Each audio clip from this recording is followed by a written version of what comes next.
Okay, we're live. We're live? Yeah. Doing it? Here and now? Yeah, we're doing it, man. Righteous. Episode 2, Booty Whiskey. Booty Whiskey.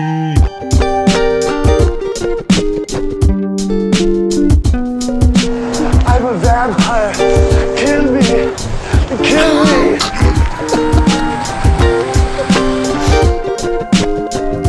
He actually goes in the movie a lot longer and he keeps yelling, I'm a vampire! I'm a vampire! I'm a vampire! Running down the street. This is possibly the worst, from like a technical perspective, like the worst I've ever seen from Nicolas Cage. Yeah, I mean, even in his current bad movies. Yeah. Right now that he's making, the ones I won't watch. Like Primal, I just saw an advertisement for. It looks awesome. I don't think he's doing that way he did. It was so over the top. It was so bizarre. Yeah. Every moment. Before we get into it, this is episode 2, Booty Whiskey. We're doing Vampire's Kiss, starring Nicolas Cage. My name is Patrick William. I am a political analyst and local politics, like marketing strategist for mayoral candidates and aldermen, that type of thing. I'm his co-host, co-partner, Austin Jenny. I play with Play-Doh on weekends occasionally. Nice. Do you sell anything on Etsy? Occasionally, the pendants. Pendants. Little train pendants. Nice. I've seen your reviews and critiques. Dismal. You were hard on those middle schoolers. I don't care. But they sucked. They're my least favorite kids. Yeah, their Play-Doh skills need improvement. Yeah. So that's us. We're doing episode 2, Vampire's Kiss, a.k.a. The original American Psycho.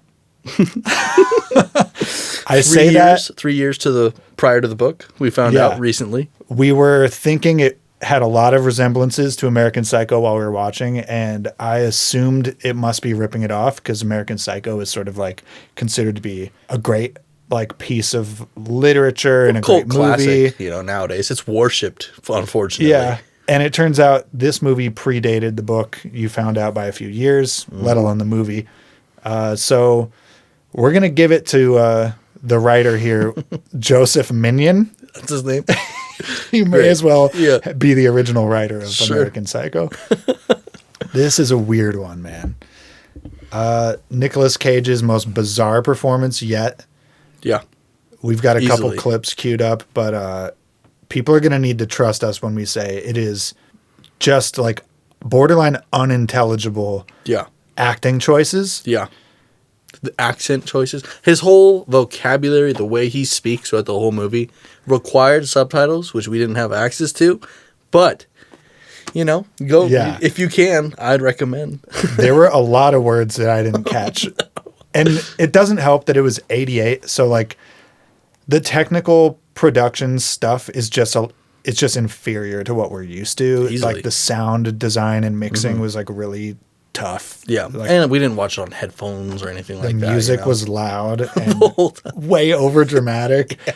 The music was like overpowering a lot of those scenes where what you're seeing on screen isn't like matching the feeling of the music they're shoving in your ears. It's like this really dramatic, like strings, orchestral music, and you're just looking at like clips of taxis. Good downtown Manhattan at night, So it was sort of like an off-putting start to the movie, a little hard to get into. Yeah. Question. Yeah. Nick Cage level. Cage scale. We didn't even get into it. I mean, last time for Ghost Rider, I gave him 5 out of 5 Nick Cages. Yeah. This is way more. This is stratospheric levels of Cage. This is like 10 out of 5 Nick Cages. I didn't think we were going to break it so soon. This is an adamantium Cage. Great. Vibranium Cage. Ready for it. Which one is stronger? I don't need to get into that here. Yeah. This is later Marvel. Podcast. That was the last episode. Real Cagey. He does the entire movie with like the most inscrutable accent. Yeah.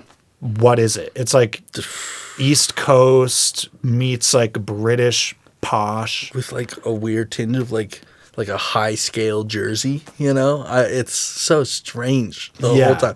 And then he goes into like full Transylvania. He's doing like the Nosferatu thing. Which we can talk about later. Yeah, they have some clips of Nosferatu, or he's watching Nosferatu in one of the scenes. So they lean heavily on some of those themes in the movie, which is kind of fun. But yeah, the accent overall is just like really it's just like confusing, and I don't know what it is. I couldn't agree It's more. uniquely Nick Cage. It made me upset. Yeah, being strange. And the accent changes so often. Yeah. Something I read online when I was researching this movie was that he ups the accent level. It's a fake accent, not just because Nick Cage is doing it as an actor, but like the character is doing an accent in universe. Because he's so insecure, he thinks it makes him sound fancier. He's a literary publisher who has like delusions of grandeur. He thinks he's like a Not an literary author at genius. all, though. Not an author. Yeah. But he probably thinks he's better than any author. You know? Certainly. He has Especially these his delusions. clients. And so he speaks with this fake accent, this very posh, pompous accent. And what they said in what I read was that I didn't really pick up on this too much, but they said that when he's talking to himself or to his therapist, it's pretty minimal. But when he's talking to other people or in public, his character is really ramping up the accent to be perceived as more fancy. Oh, I didn't really notice that. But yeah, I could, if we rewatched it, which I hope I never do. I never want to see that film again. It's so hard. It's really a one and done. It's like, Oh, yeah. it's an experience. I do recommend people watch it because it's Agreed. sort of like one of those things you kind of need to It left know me it. dumbfounded. You know, Yeah. like I haven't watched a movie like that and just been floored for years, you know? But it's not a movie you return to. It's not like a pleasure watch that you watch again and again. It's like I was like jaw to the floor, like aghast watching this movie. Like, what? Mouth agape. Oh. Come on. Very weird. Vampire's Kiss delves into the life of Peter Lowe, Nicolas Cage, a successful but unstable literary agent in the New York City. The film takes a darkly comedic turn when Peter becomes convinced that he's turning into a vampire after a mysterious encounter with a woman, and his behavior becomes increasingly erratic. Peter's descent into madness blurs the lines between reality and delusion. That's a very basic, overlying description. He thinks he's a vampire. He gets bit, and he believes he's turning into a vampire, and he's just doing insane shit at work. And this is all after a date gone wrong, essentially. You know, a one-night stand that left him empty and hollow. And He takes a woman home, and she bites him in the neck, full vampire status, you know, hypnotizes him, makes him her thrall, a full vampire slave. Definitely, yeah. He's not, I don't think he is a vampire at all. No. Yeah. And even if he was taking a literary stance on this. they show us that really directly, which I kind of liked in the movie, because he keeps thinking he's a vampire. But then he'll look in the mirror, and you can see his reflection. So, like, as a viewer, the camera is showing you that his reflection is in the mirror. Yeah. But then his character is looking in the mirror. I'm not there. Where am I? Saying, where did I go? He can't see his own reflection. So we know that he's delusional because of that cool sort of like trick of directing, I think, which was a cool way of doing it. Agreed. The other major way that they did that was with the fake teeth. Fake teeth. And He then the keeps final expecting- conversation. Yeah. The final conversation with the therapist was very on the nose, but he keeps expecting his fangs to come in, and they don't. And he finally just goes to a prop store, like a costume store, and buys a plastic set of fake teeth, and was wearing them around the city. The faces he I'm makes. a vampire. I'm a vampire. He's like chattering his teeth. Dude, the faces he makes. It seemed, I wrote this down, in ecstasy from the vampire teeth. When he first puts them on, it's like a look of relief and like just. Yeah. He sits there for a second. Kaylin said marinates. she thought it looked like he was rolling on a Molly, like hardcore. He's in the phone booth. He's like talking to his therapist. He's like, "Can we get my appointment sooner?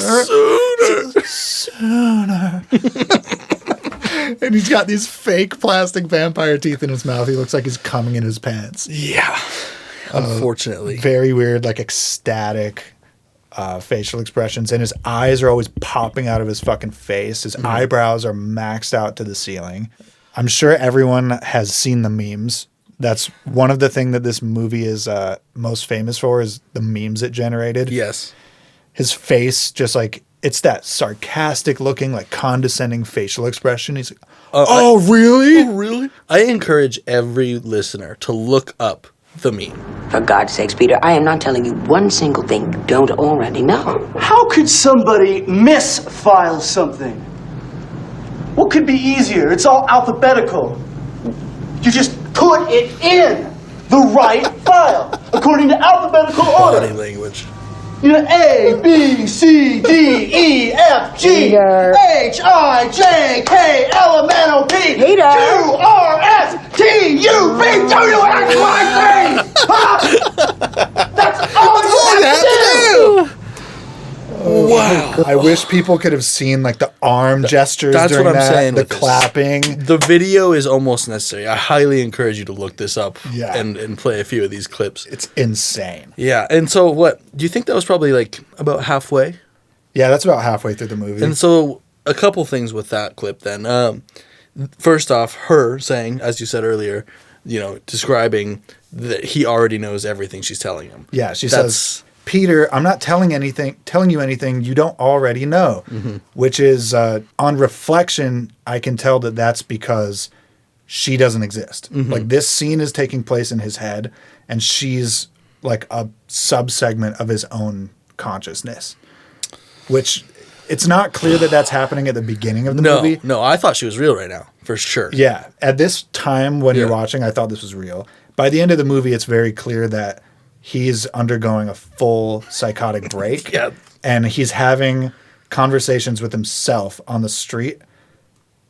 And it keeps cutting back and forth between him on the street, mumbling, like he looks like a crazy person, and then him in her office, like in a nice suit. Yeah, and no he's- blood on his shirt at all. He's speaking eloquently, and it keeps cutting back and forth between these two scenes, and it's the same conversation. So it's the director telling you, yeah, this therapist doesn't exist. Yeah. These conversations were never real. He is in fucking sane. Yeah, he is having this conversation with himself, which is making the ABCs thing even crazier because he's probably in his apartment right now. Yeah. Just pacing around. A, B, And C, the props that she gives to him is him giving himself props for knowing the ABCs. D. Yeah. Awesome. She's like, you're very smart. What does she say? I never misfiled anything! Not once, not one time!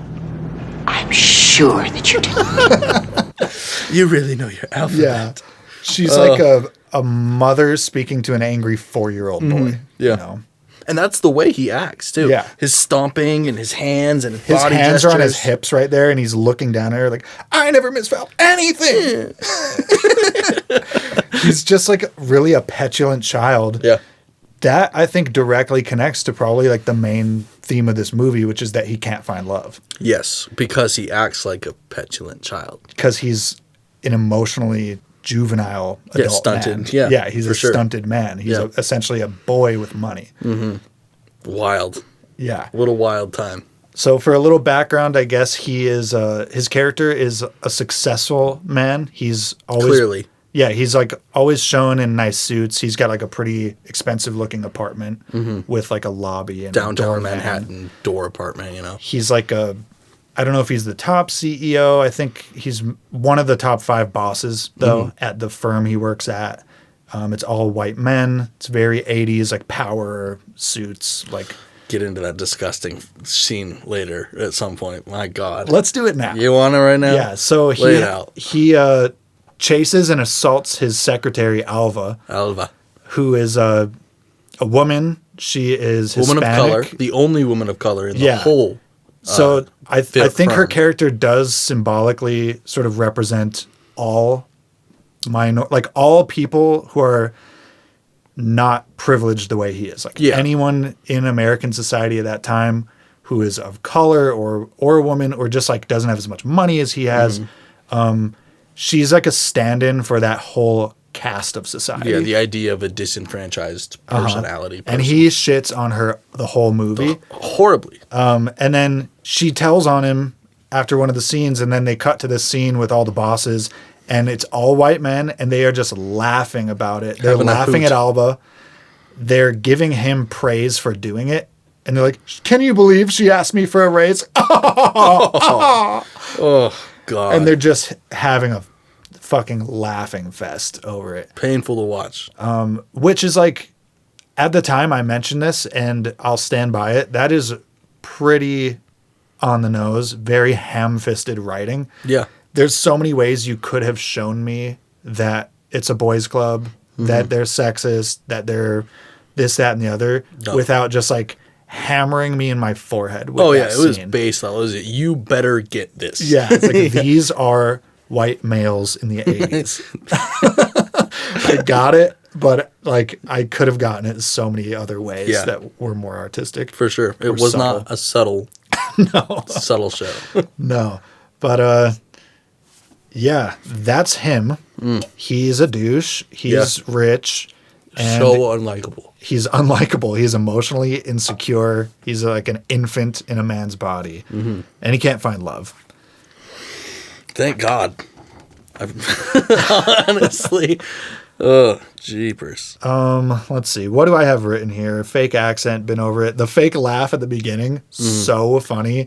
Horrible. He's going out on a date, and they're leaving his door, going to the car, and he's like put his arm around this girl, and he's just like, Such a forced, it was painful so laugh. jarring to me. Yes. Like I like stood up in my seat. I was like, what was that? I know. And then there's like a pause, and he does it again. Yeah. So I took that as he's overcompensating, right? Just as much as humanly possible. Exactly. Yeah. If we're gonna give Nick Cage a charitable read on this, he is basically saying that his character is fake. Yeah. The guy is like fake. He's putting on a charade for this girl to try to be affable, charismatic, and he doesn't know how to do that for real. No, yeah, and it it's fails. coming across Creepy, dude. really creepy. He's the ultimate cringe. Dude. My skin was crawling watching a lot of Most these of scenes. it. Like real cringy. It gave me like neckbeard vibes where like you tip the fedora and go, "My lady," and like it's just so awkward. And it's like you don't know how to interact with women at all.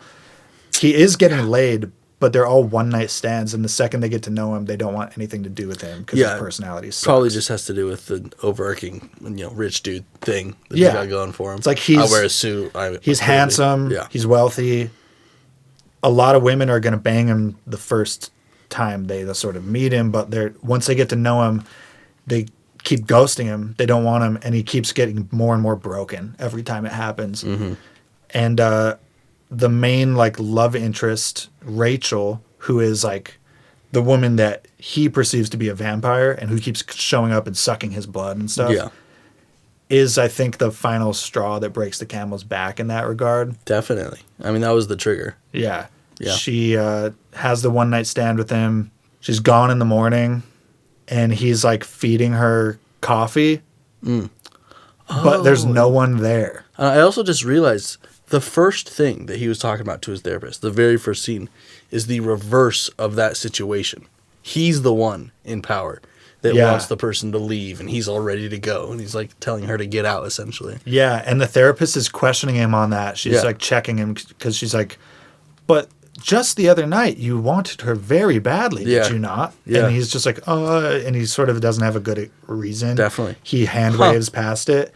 Interesting. So he's already projecting his own insecurities into the scenes with there. the therapist. First scene. Yeah. That's crazy, man. He imagines himself in his ideal world as the type of person where the woman is clingy and he wants her to go away.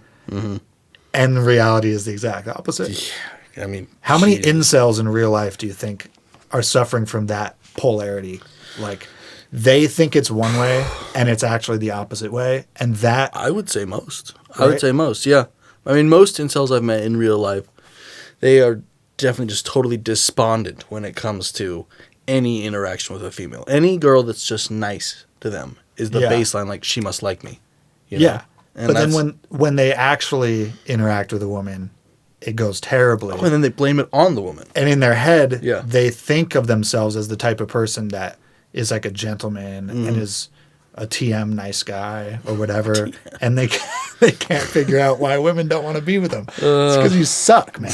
You're a piece of shit, Your dude. personality sucks. Take some classes. Trigger bro. the incels with this one. Good. We don't need that. tiny penis. Oh, man, there is so much that I want to talk about, don't know how to talk about. I'm going to play a clip. Please. Alva. Alva. Okay, he is just sitting at his desk. Hands on the his desk. hands on the Spread. desk, but not flat. Like it's fingertips touching the desk in like a tensed position. And he is just staring down at the desk, screaming into the other room. Alva. Alva. There you are. Okay, he just walks. She's not responding. He walks out of his office, crosses the office to her, jumps onto the desk next to her. One leap, jumps up on the desk and points at her. There you are! There you are. There you are! She's shocked.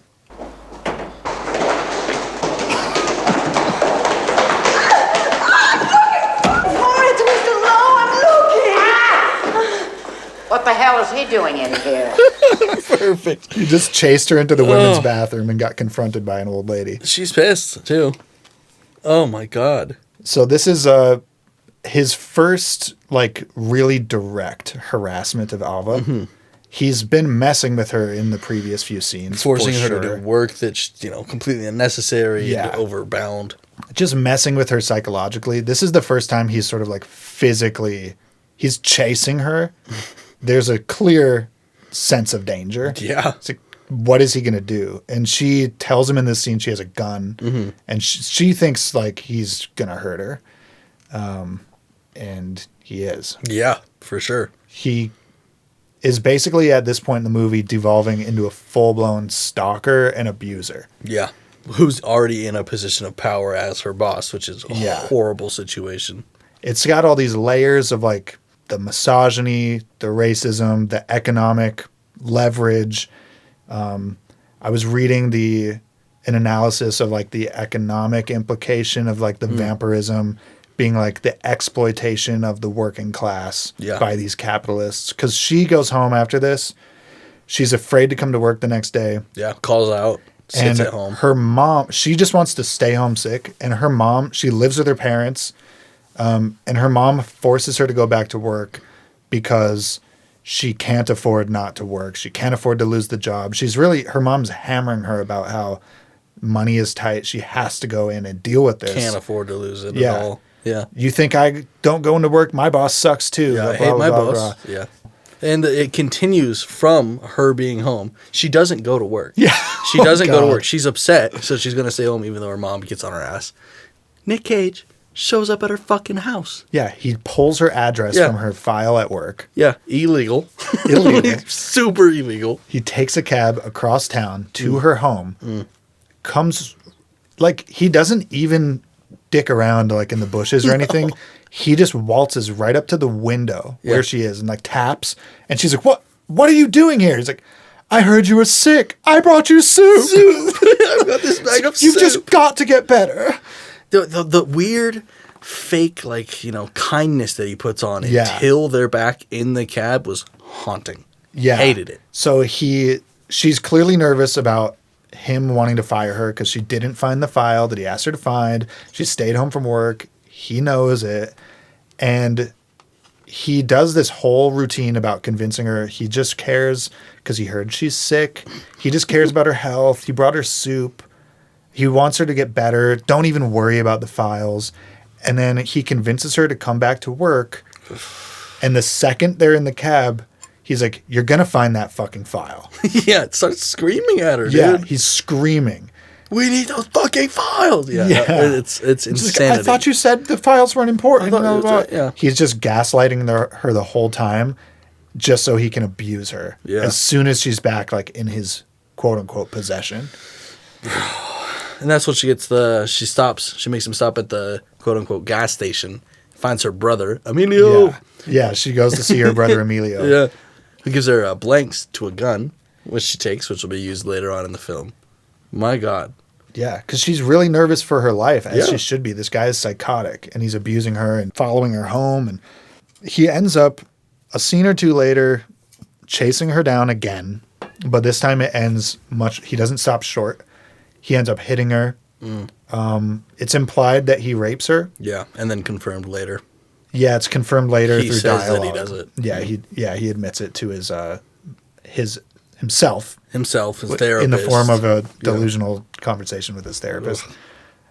So he hits her, pins her down, and he does a vampire bite on her. Yeah. And then he hallucinates that she's the other vampire that bit him. Mm-hmm. So you can see his mind is like entangling these women together in a way where like all women are the same to him. Yeah. Any woman who broke his heart in the past. That's a classic incel trope. Exactly. Too, actually. Well, one woman hurt me, so all women are going to hurt me. Yep. So now I All should women just are hurt bad. all women. Yeah. Right. This is a classic abuser pattern. Mm-hmm. Hurt before you get hurt. It's a fear thing. It's like perpetuating a cycle. So he's like doing this to Alva and he's seeing it being done to him. And I'm pretty sure the vampire is like taunting him too. The whole while he's time, doing it. yeah. Pathetic. Yeah, you're pathetic. Pathetic. You can never be like me. Yeah, so he's in his own head. Basically, his psyche, his subconscious is calling him pathetic while he's raping this girl. Yeah. So fuck something they got right. Yeah. He's a horrible, Yeah. pathetic man.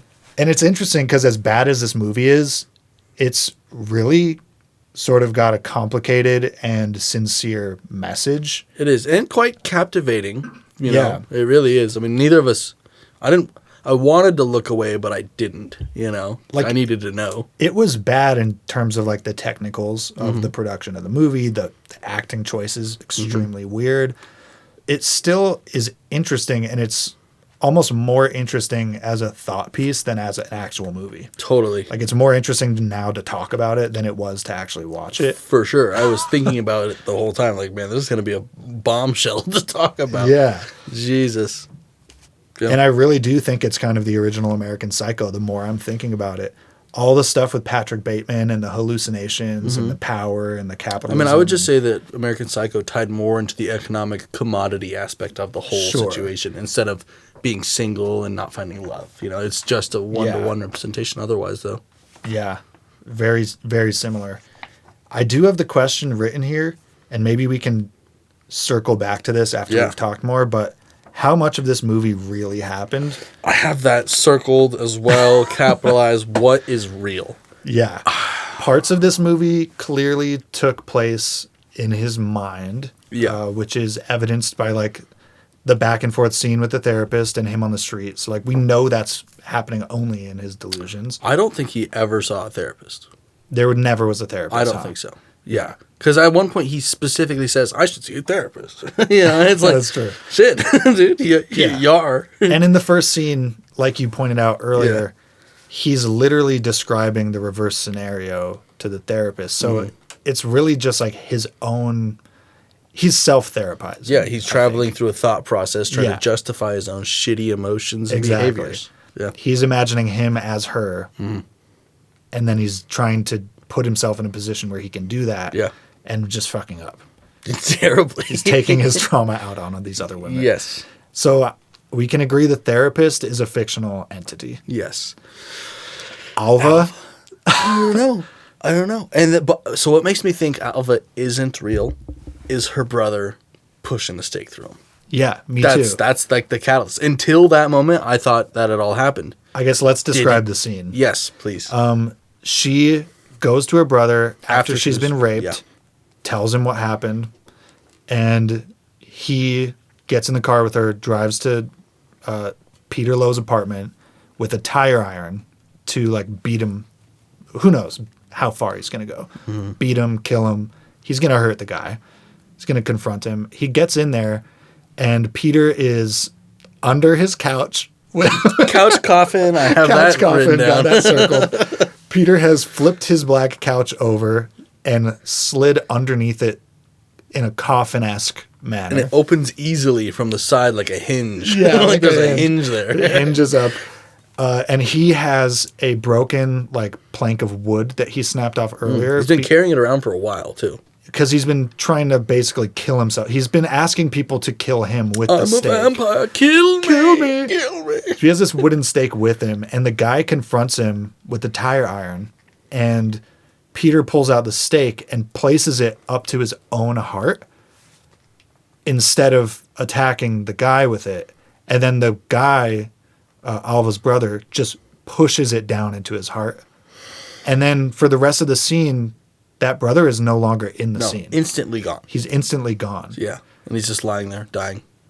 Yeah, and they don't show the rest of the room. They just stay on Nick Cage. No conclusion with Alva. Nothing. You don't ever see her again. You know, they don't tie that off at all. Yeah. And I'm wondering now, if we went back and watched those other scenes, does Alva ever communicate directly with any character other than Peter Lowe? Does anyone speak to her directly? Even the woman in the bathroom. What the fuck is the going woman on in the here? bathroom talks to Nicolas Cage. Yeah. She doesn't even look at Alva. No. She goes, "What are you doing in here? What's going on here?" And then just leaves. Yeah. The fuck is going on Like, here? because some crazed man just ran into the woman's bathroom. Started yelling to himself and But shit. she never saw Alva. She doesn't even acknowledge her. I have no idea. I kind of want to watch parts of it watch again. that scene again. Yeah, fucking please, yeah. It's right here. I've still got it up. nice. There you are! Everyone's looking at him. Yeah. Because a man just walked out and jumped on a desk and pointed at an empty chair and said, "There you are." What the hell is he doing in here? I have a gun. Oh yeah, dude, no way. Yeah, she didn't She doesn't didn't even react. look at her. She didn't look at her. She doesn't react to "I have a gun." Nothing. Yeah. You would react. Yeah, she doesn't react to her. Yeah. I think Alva and Alva's brother are delusions. The therapist is a delusion. I think Nicolas Cage killed himself with that stake. Agreed. Probably with the fucking couch. Yeah, he probably fucking pushed it down Yeah. with the couch because he's laying in position, in his coffin position when it happens.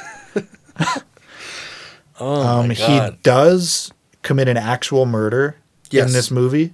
He goes into a nightclub where he first met Rachel, who's the woman who sort of broke his heart, the final straw. Directly woman. after getting his bat teeth. You know, He his goes to the plastic teeth, costume yeah. shop and gets his vampire teeth. And he does bite a woman in her neck to death for real in the back of the club because we know it's real because the director shows us a newspaper with that disco as the death. headline. Yep. Mysterious disco death, woman killed in back of club. So he's really killing people. Yeah. Well, at least the one. But One, he's really running around New York with a piece of wood telling people he's a vampire. yeah. With blood stains on his shirt and plastic teeth in. Yeah. So, okay, Alva, brother, fake. Therapist, fake. Yeah. Murder, real. Job, real. Yes.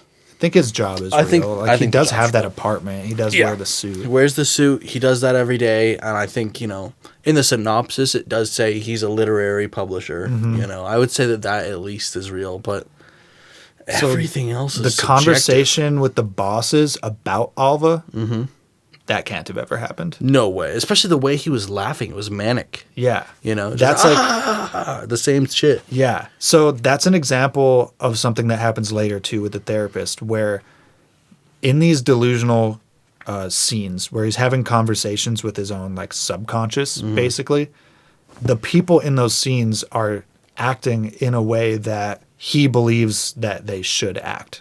So the therapist is telling him later when he admits that he raped her. Yeah. And she goes, "Oh, that's not such a big deal. Just a release of the id." Or like Release an- of the id. And I actually just looked that up because I knew we were going there. So the part of the mind in which innate instinctive impulses and primary processes are manifest. So yeah, you're following your instincts. Yeah. You know? Yeah. That's like boys will be boys. Yeah. Kid on the school ground. Just taken to 11. And Yeah. That is...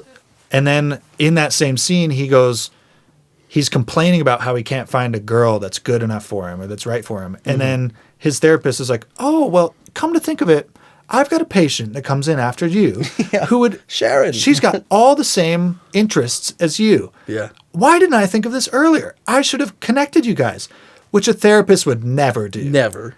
ever. Confidentiality is like key with these people. So in his mind, though, a therapist is supposed to fix you by figuring out what your problems are and then just solving your problems for you. Yeah. Getting you a girlfriend. Why can't anyone get me a girlfriend? I go to therapy and they just tell me to fix my own personality. Like, in his head, the other male bosses at that company are gonna laugh about this. Yeah. Oh, if I assault one of our it's a female funny employees, joke. it's a hilarious joke. We're gonna laugh about not giving her a raise. Man, yeah, and it really comments on current incel culture, just overall. Like, they really touched the nose on this one. Yeah. Because that, 1988, and that has only tenfold increased. You know? Oh yeah. That's a wild thing. Like, you think people were lonely in the 80s? That's right. They didn't even have internet yet. Exactly. They didn't have social media. Like, we can stay in our little box apartments alone all day, besides just to get money, go to work, and Definitely. get food. People can just stay alone, play Xbox, and just fucking fester. Yeah. Going out then in that time would have been like a pretty easy, surefire way to meet someone if you weren't a fucking freak. Yeah. You know? And it's like the only thing you got to do. Yeah. They Go don't- out, be normal. Yeah. You'll probably meet someone all right. And this guy's still an incel. Yeah. Gross. Tough. I know.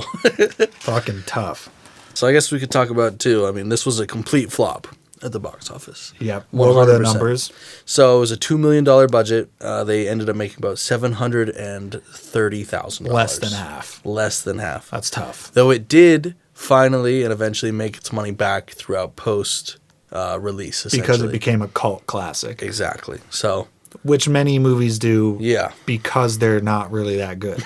yeah, As a super fan of the B movie genre, I know this to be true. These are not good movies we're talking about most of the time when we watch B movies. We are watching them for their flaws. yeah. They're fun, they're campy, and oftentimes half the pleasure I'm gaining from watching a movie like that is making fun of it while I'm watching it. Yes, which we did. We Plenty did of. plenty of. Yeah. We were ripping this movie while No, watching it. I know. I mean, just I was just so in disbelief most of the time. I knew we were in for a wild ride based off the little that we had seen, but Yeah, like I've seen the memes. I had seen the alphabet scene just on YouTube in isolation. yeah, But man, this was a real roller coaster. Watching Nick Cage like walk around, like I forget the name of the character, but he's doing one of the characters from Nosferatu, and he's like got his neck down and his shoulders up, Yeah. like a Transylvanian Dracula. You're like, ah. Physically watching it made me feel uncomfortable. Like I can feel my neck, like straining, like hurting, when he's yeah. doing that. But just hunched over, stumbling around New York, covered in blood, his with weird fake fucking vampire accent. teeth in. Dude, the moaning Oh yeah, scene. what was he? Oh, I have to find that scene. Yeah. Hold on. Find that scene for sure. I'll hit my vape. What was he moaning? Was he just moaning? He Like, was just- "Oh!"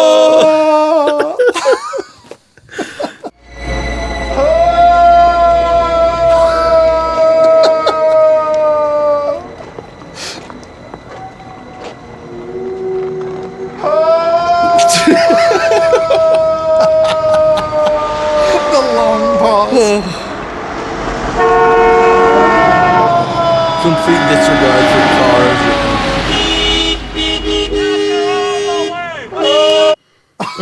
Oh my fucking Incredible, god, dude. dude. He's dragging that 2x4 around. Ready to be killed? Just slumped over. He's like, kill me. Kill me.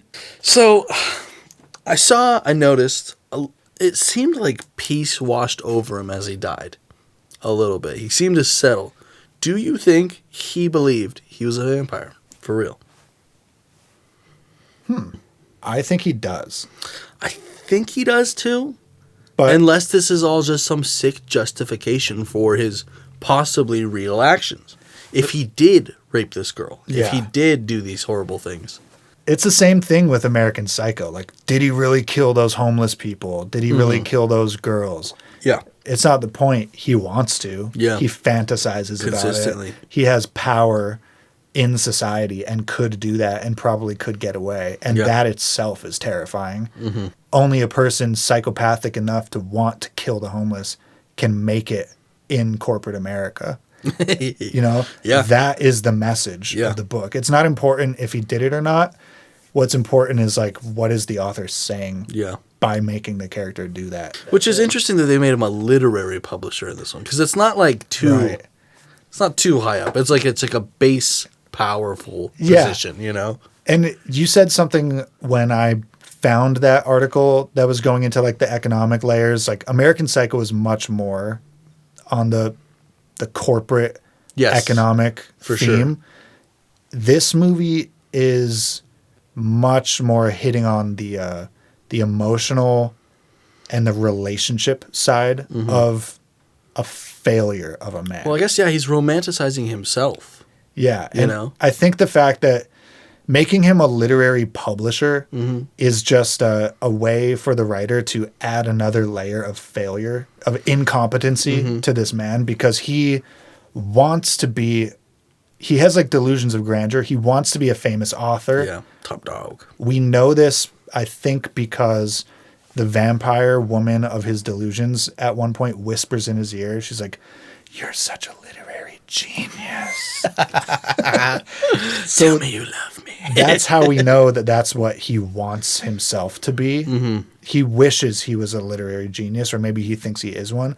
Yet in reality, he's a publisher of other people's literary genius.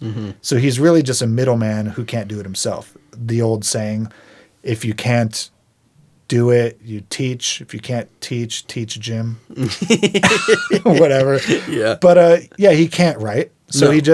he got as close as he could to writing, which is publishing. So it's like, yeah, he's powerful within that, but really what it is it's a reflection of his own inadequacy as a man. And that's just reflected again in his failed relationships. Yeah.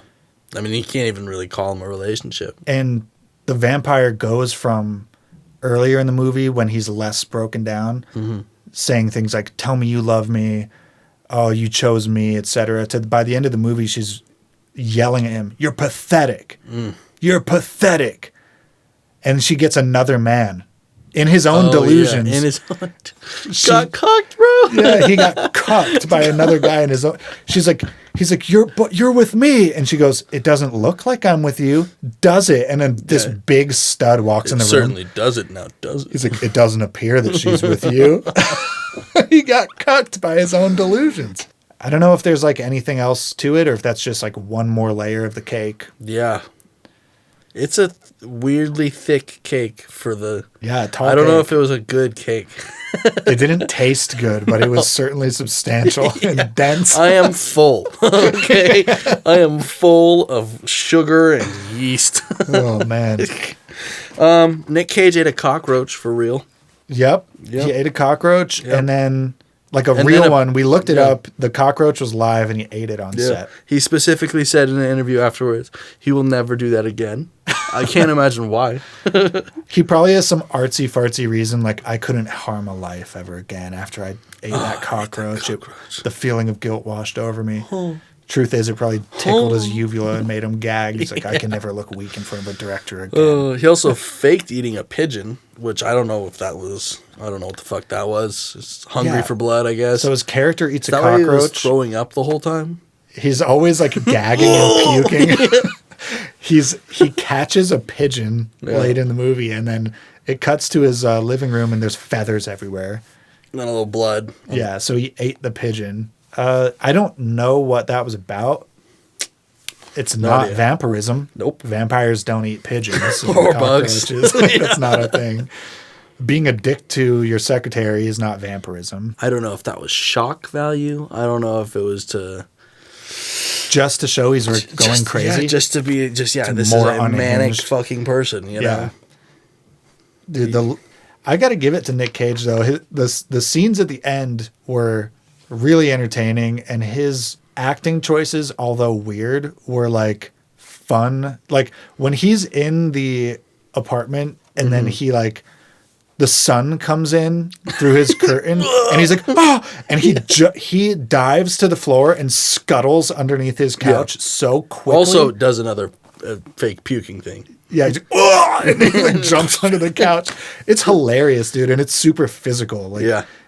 The whole movie was if anything, it was a physical comedy. You know, if I was going to tag comedy to any part of this movie, it was Nick Cage's, acting choices. Yeah. Everything he did, he had a specific way his body was moving and pouncing.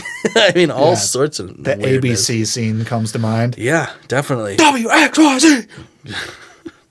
It's hilarious. But again, I don't think the director wanted that to be funny. No, I don't know. Like, that's Nick Cage making it weird, and then them being like, well, it's comedy. Do you think this movie would have done better with a different actor? Ooh. Yeah. I think it would have been a lot more serious.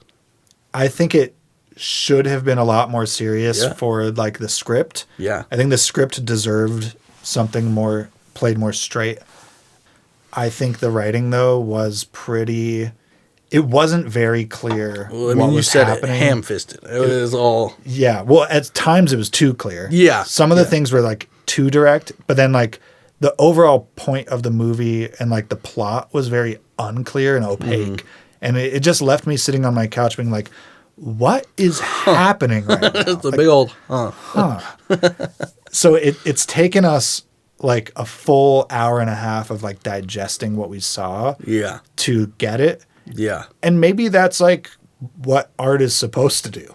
Like maybe that's to its credit. I suppose. We're in a modern era of like movies that are clear. Yeah. Yeah. Everything's very cut and dry for the most part. It was the anti-Ghost Rider, I'll tell you that. I missed the chains, bro. Yeah. Where's my wet dude? Ghost Rider was very clear what was happening at all times. Didn't make me think at all. This movie was like, yeah, it required thinking, it required analysis, like, Moral after. judgments, Yeah. It's very So weird. I don't know if this movie could have been done better or if it's just not a very good movie. I think it would have been a better short story. Like Yeah. if he had Yes. written a novella, Yeah. like it would have worked. Totally. It's just not a great movie. I know. But Nicolas Cage certainly didn't help it out. I think No. if you were watching this in 1988 without all of the information we have about Nick Cage and like His story, his rise. the lore, Yeah. we're going back to this because of him, because it's a B movie and we want to laugh and like it's part of the history and mythology of Nick Cage. Mm-hmm. If you have none of that context going into this and it's 1988 opening weekend, it's a Friday night, you go on a date and you get that movie. Did we talk about what this came directly after? We did not. Moonstruck, where he partnered with Cher and did a lovely, I think, romantic comedy. Which was successful. Very successful. He was considered a sort of a heartthrob at that time. Attractive, new talent, for sure. He had a lot of credit going his way, some momentum. And he just... And you go to see the next You know. Nick Cage feature, and it's this, and it's very weird, and it's super off-putting. weird. I would not be surprised if people walked out of the theater. Oh, yeah. I would Big not time. be surprised if the sort of chatter at your job around the water cooler is, don't go see that fucking new Nick Cage weird-ass movie. fucking Nick it Cage movie." sucked. Like, that's the conversations people were probably having, and that's I'm the reaction sure. they were probably having. They weren't thinking about the literary themes. Don't think so. They were just like, dude, this vampire movie blows. Yeah, this was going to be a vampire movie. What's with the weird ABCs? So, Yeah, man. This was a doozy. real doozy. Real doozy. I suggest people at a minimum go on YouTube and watch these clips because it's Yes. hilarious. Yes. Really funny shit. Definitely. If you've got the guts to stand it, watch the movie. I mean, like I said, I was captivated most Yeah. of the time. I was watching the movie avidly and I didn't look away. But Yeah. I wanted to. I didn't feel an urge to like scroll on my phone No. or not get once. up and go to the bathroom at all. Like I was along for the ride. The movie had me on the ride for sure. I didn't like the experience No. of that ride. It was No. bumpy and made me sick. But Yeah, my stomach feels bad. Well, we ate some good shit right before, thankfully. Yeah. Otherwise, whew. I would say it's worth watching once. Yeah. Get it under your belt. I mean, Yeah. if you're like us, you're Nick Cage enthusiasts. watch it. It's a classic. I Yeah. did read somewhere that this was his first attempt before he started his shamanic perception of acting, that this was his first method acting.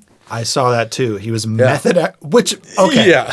How do you method act a psychotic break? I don't know, man. He must have been insufferable. I would never want to be around him. Yeah. During that time. It was probably a tragedy. We hit the themes. Yeah. We hit the delivery, the execution of the movie, Choices. the acting choices, the funny, memorable stuff. Yeah. But yeah, I think that's it. Yeah. Booty Whiskey episode 2. In the books, that was Vampire's Kiss, 1988. AKA the original American Psycho. I suppose. Starring Nicolas Cage. Nicolas Cage. Oh boy. Well, thank you guys for listening. Yeah. We'll see you next week. Sounds good.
Vampire's kiss, it really sucks. Nicolas Cage just wants a touch.